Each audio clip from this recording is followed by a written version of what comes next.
বহুত মানুহবিলাকে জইন কৰাৰ কাৰণে ইচ্ছা প্ৰকাশ কৰিছে। আজিও আমাৰ এটা কাৰ্যসূচী আছে, আবেলি ভাগত এটা কাৰ্যসূচী আছে, তাত বিভিন্ন ব্যক্তিসকলে আজিও আমাৰ দলত যোগদান কৰিব। তো এনেকুৱা বহুত হৈ আছে। তো আৰু আমাৰ হাতত একমাহ আছে, আপোনালোকক আমি জনাম।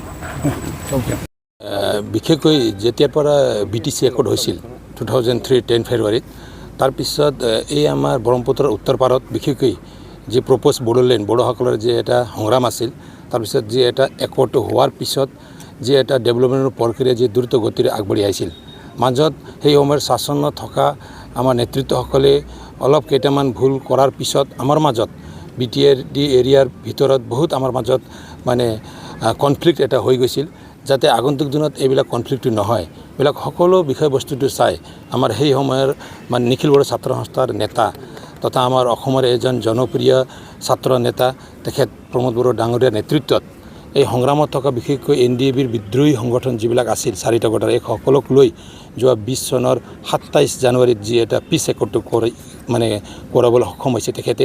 তো তাৰপিছত আমাৰ এৰিয়াত যি এটা শান্তিৰ যে এটা পৰিৱেশটো ঘূৰি আহিছে, এই শান্তিৰ পৰিৱেশ ঘূৰি অহাৰ পিছত মানে প্ৰমোদ বড়ো ডাঙৰীয়াৰ নেতৃত্বত আমাৰ ইয়াত পৰিৱৰ্তন কৰি তেখেতৰ নেতৃত্বত যি এটা চৰকাৰটো বৰ্তমান BTR কাউন্সিলত চলি আছে।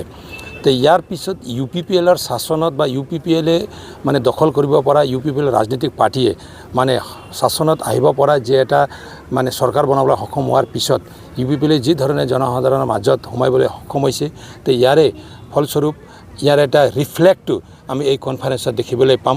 তো আপোনালোকে অহা 11, 12 আৰু 13 যি নৱেম্বৰত যে ইয়াত 3দিনীয়া এটা অধিৱেশন UPPLৰ কেন্দ্ৰীয় অধিৱেশন এই কোকৰাঝাৰ জিলাৰ চন্দ্ৰপাৰাত অনুষ্ঠিত হ'বলৈ গৈ আছে। আজি আমি লাইখুটা মানে স্থাপন কৰিলোঁ। তো ইয়াত বিশেষকৈ বহুত কথাবিলাক আপোনালোকে আগা পিছে গম পাইছে। আমাৰ বিশেষকৈ দলটো সংগঠনটো মজবুত কৰিবৰ বাবে বিশেষকৈ আমি ইয়াত গুৰুত্ব দিম। আমি যেনেকৈ ইয়াত মানে আৰু আমাৰ যিবিলাক এজেণ্ডাবিলাক আছে মানে BTRত কেনেকৈ আমি সকলো জনগোষ্ঠীক মানে একত্ৰিত কৰি সকলো জনগোষ্ঠীক মানে ভাৰত চৰকাৰে দিয়া সংবিধান মতে যাৰ যি অধিকাৰ আছে এই অধিকাৰটো যাতে সকলো জনগোষ্ঠীয়ে ইয়াত সাব্যস্ত কৰিবলৈ পায়, তাৰ কাৰণে এটা এজেণ্ডাবিলাক ইয়াত হ'ব। ডেলিগেটত মানে BTRত থকা 23টা জনগোষ্ঠীৰ মানুহসকলেও UPPLত আছে, সকলো নেতৃত্বসকলে এই ডেলিগেট হিচাপে ইয়াত আহিব। নিজৰ নিজৰ জনগোষ্ঠীৰ যিবিলাক কথাবিলাক আছে ইয়াতে তেখেতসকলে ডেলিগেটত আলোচনা কৰিব।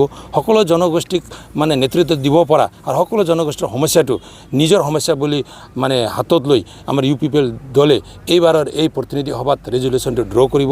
আৰু আমাৰ বিশেষকৈ BTR একৰ্ডত যিবিলাক দফাবিলাক ইয়াত মানে ৰূপায়ণ কৰিব লাগিব এই বিষয়ে ইয়াত আলোচনা কৰা হ'ব। এই সকলো বিষয়টো আলোচনা কৰাৰ পিছত UPPL দলটো আগন্তুক আৰু 15-20 বছৰ BTRত শাসন কৰি BTRত থকা সমূহ 35 লাখ জনগোষ্ঠীক কেনেকৈ এটা ভাল শাসন দিব পৰা যায় এইটো লক্ষ্যৰে আমাৰ UPPL দলটো আগবাঢ়িব। তো গতিকে অহা 11, 12, 13ত ধুমধামেৰে ইয়াত অধিৱেশনটো হ'ব। অলপ আগত আমাৰ বিধায়ক ডাঙৰীয়াই আপোনালোকৰ ওচৰতো মন্তব্যটো ইয়াত প্লেছ কৰিছে। মই আহ্বান জনাইছোঁ আৰু আশা কৰিছোঁ BTRত থকা সকলো জনগোষ্ঠীয়ে সকলো পাৰ্চনে বুদ্ধিজীৱী হওক, শিক্ষকসকলে হওক, বিভিন্ন য'ত যেনেকৈ কাম কৰিছে বিভিন্ন জাতীয় সংগঠনৰ নেতৃত্বসকলে হওক বা মিডিয়াৰ বন্ধুসকলে হওক, সকলোৱে ইয়াত মানে আগবাঢ়ি আহি আমাৰ এই অধিৱেশনত নিজৰ অধিৱেশন নিচিনাই ভাবি নিজৰে এইটো এটা ৰাজনৈতিক দল হ'লেও আমাৰ এৰিয়াত কাম কৰিবলৈ আগবাঢ়ি অহা এইটো দলৰ অধিৱেশন বুলি আপোনালোকে সহায় কৰিব বুলি মই আশা কৰিছোঁ।